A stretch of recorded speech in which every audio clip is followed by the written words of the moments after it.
evening and welcome to Rosebud Rambler Football with Coach Garrett Haag. Coach, tell of two different halves. Tied 22-22 going in a half in the ball game where you're on the losing end. Talk about what happened in the second half. Yeah, first half was really exciting. We did what our game plan. We did what we game planned to do in the first half. We saw some things, and I thought we could really dominate the ground game against Cedar Ridge, and we did that for the most part of the first half.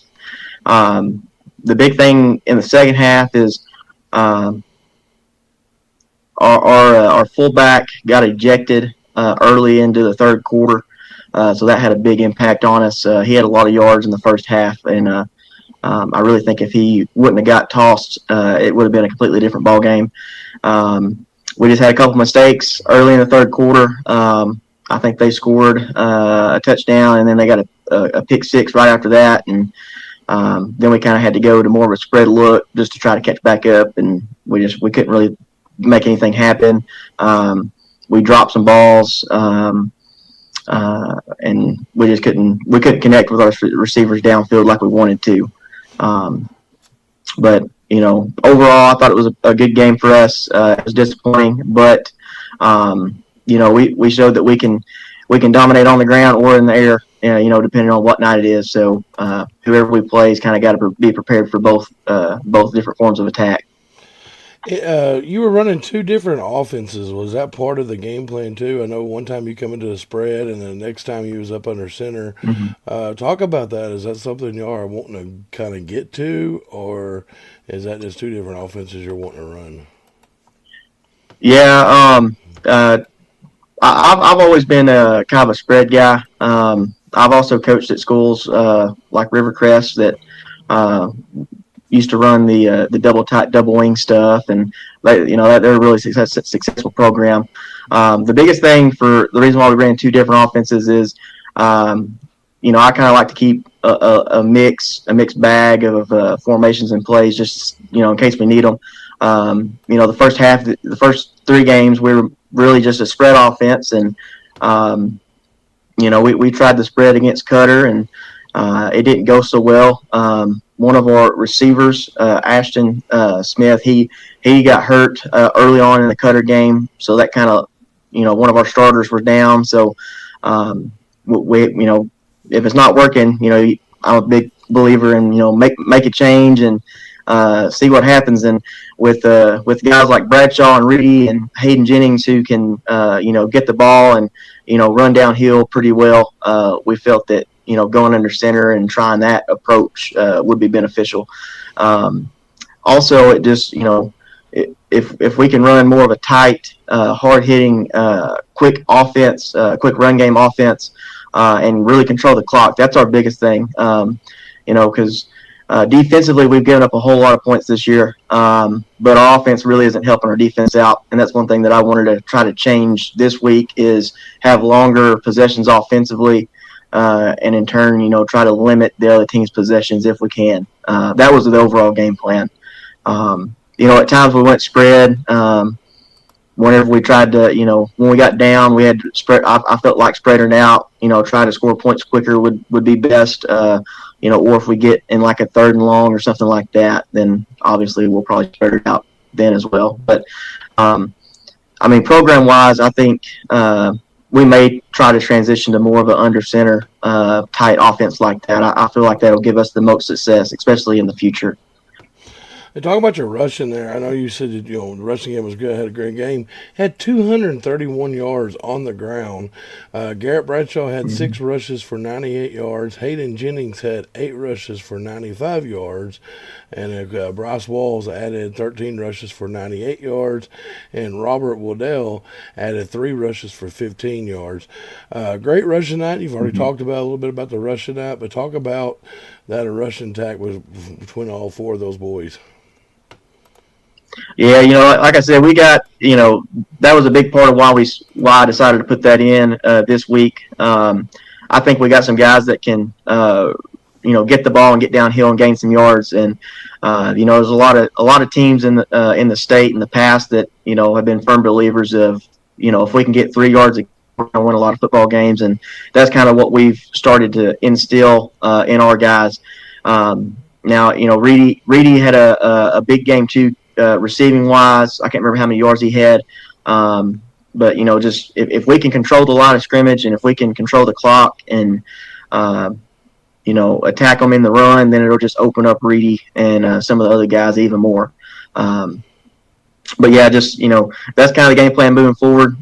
We've got 4 or 5 guys that can rotate in and out at running back, fullback positions.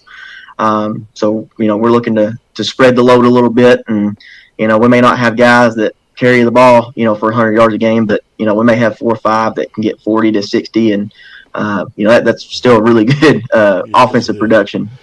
You're talking about the receiving. They had 155 yards receiving, 155 yards receiving. Braden Reedy had 4 catches for 124 yards. Dylan Hunkapiller had 1 for 23 yards. Garrett Bradshaw had 1 for 2 catches for 8 yards. Aaron Weatherford was on the call, and the big play there between Walls and Reedy turns out probably was a trick play by you, Coach Haag. Talk about that play. Yes. Yeah, we did that last year too. It's a play that I've always ran anywhere I've coached. Keith Davis, my head football coach in high school, he called it when I played ball in high school. So that's where it originates from. We call it snake in the grass. It's basically just when the play's dead, the closest guy on the sideline runs off, and then we make a fake substitution. And I've had games in the past where the other team sees it, and then it's like, well, we tried, and sometimes it works out like that. So, but yeah, big execution by Bryce. He kind of scared me. Reedy was wide open. And he kind of held it for a little longer than I wanted him to, but he made a really good throw and catch, and that right there was a big point in the game. Going back, I kind of wish we would have ran a little bit more time off the clock there instead of scoring as fast as we did going into halftime, because they ended up getting the ball and scoring too, and then the momentum kind of shifted back in their direction. But, yeah, really good execution on that play. You've already talked about Bryce Walls. Now it's time to talk about him. He is our player of the week. This is his second player of the week. He completed 7 passes for 155 yards, 1 touchdown. He had 13 rushes for 95 yards and 1 touchdown. And he also had, I think it was 8 tackles. Let me make sure here. 6 tackles. He had 6.5 tackles.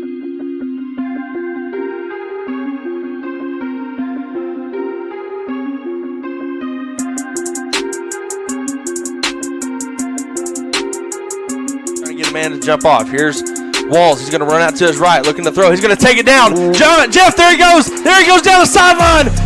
Bryce Walls, I can't get my words together. Bryce Walls cuts to the middle of the field. Bryce Walls is going to walk into the end zone untouched. What a run, Jeff. Hey. Holy cow. I couldn't even catch my words. There were so many things happening in front of me. Holy cow.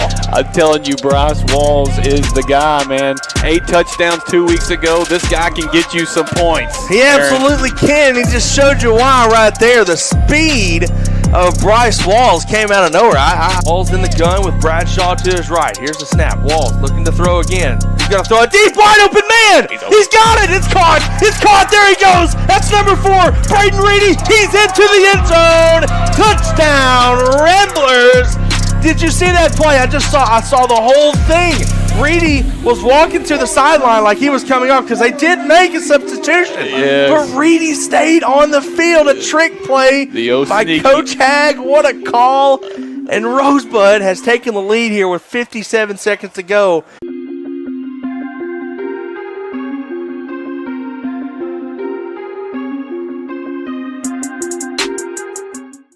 Talk about the senior leadership of Bryce Walls.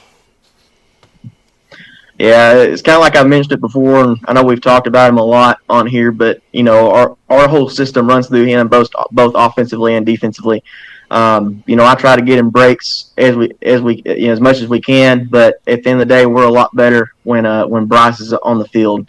To go from to have a high school quarterback go from a spread offense to then this week the coach says, hey, we're going to go under center, try something that you've never done before.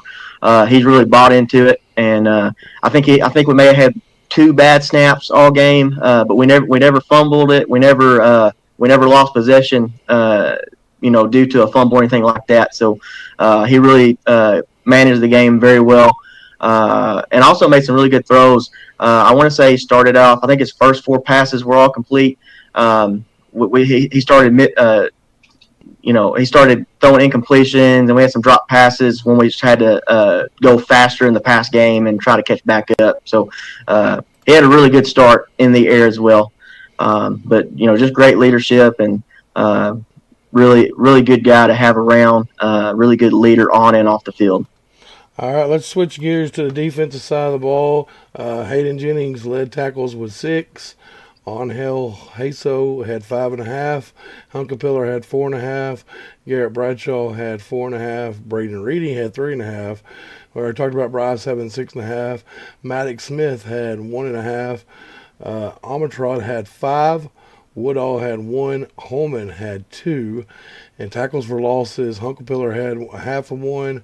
Haso had 0.5. Amatrot had 0.5, and so did Walls. Hunkapiller had half a sack, and so did Haso. And in a pass breakup, Braden Reedy had 1. Forced fumbles, Woodall had had 1 fumble or forced fumble, and a fumble recovery by Maddox Smith. Let's go back to Amatrot and Maddox Smith. Are those are 2 freshmen, aren't they? Yes, they're okay. 2 of the 3. Yeah. Talk about the 2 freshmen right there, Coach. Yeah, excuse me. Great to have them 2 guys around too. Woodell's a freshman too. Right? No, Woodell's a senior. Okay. Yeah, I wish he was a freshman. The 3rd freshman's Manny Waits. Okay. Yeah, the 3rd freshman is Manny Waits. He plays center. We put him in nose guard there at the end. I don't know if he ever recorded a tackle or not, but all 3 of those guys, Braxton, Maddox, and Manny, they're 3 really great kids, really good football players. I think I see really bright futures in all 3 of them as they progress through their senior year with us.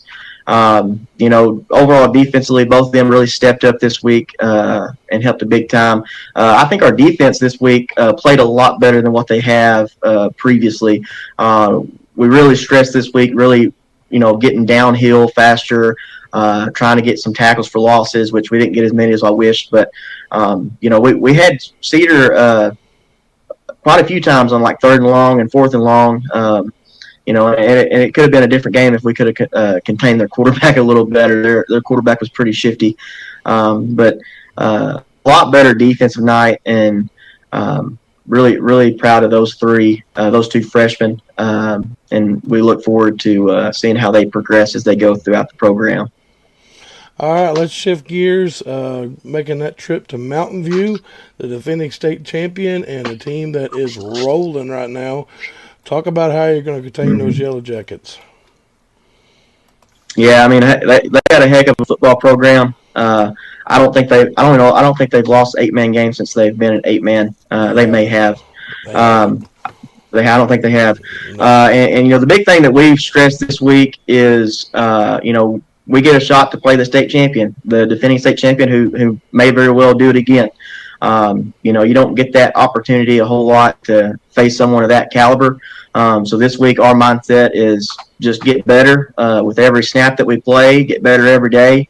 We're going to try to control the clock, limit them possessions offensively, and just get better at what we do. One of our key guys, Jennings, since he got ejected, he'll be out for a little bit. I think the first half, I believe. So it's going to be tough trying to find someone to replace him. But luckily, like I said, we've got 4 or 5 guys that can all carry the ball pretty well. And even at times we may put Bryce back there and, try Maddox at Q or something just to get the ball in Bryce's hands a different way. But our mindset is just go in there, do the best we can, don't worry about the scoreboard, and, just be competitive. That's the biggest thing for us. Be competitive and, hit them as hard as we can on defense. This week, Coach, the state championship was announced for 8-man football for the. Is it? I'm not on 8-man football. It's not the sanction. It's the club was announced that the number Yes, one club seed, division. the number ones or number twos meet will be at Hendricks. Talk about what's happening with 8-man football, and talk about what the honor of that is to have the 8-man football at Hendricks College. Yeah, that's definitely a step in the right direction, especially for the club division. The sanction division, I believe they play their state championship at maybe at UCA, I think. So for them to at least have a neutral site in case two number ones or two number twos pair together, that's definitely a big step in the right direction for the club division. I'm really excited about that. It's big time. You don't get to play at a college every day. When you're a high school kid, so playing at Hendricks, that's going to be huge for whoever makes that state title game for sure. But yeah, just really, I really appreciate all the steps in the right direction. I think that they're taking for the club division and making it more exciting for the kids. All right, Coach. We will be on air at 6:45. It'll be Jeff Manning and Gavin Strother on the call, and that'll be on LakeAreaSports.com this week. Last week, y'all were the game of the week. This week, we'll be on LakeAreaSports.com. Thanks and have a good afternoon, Coach.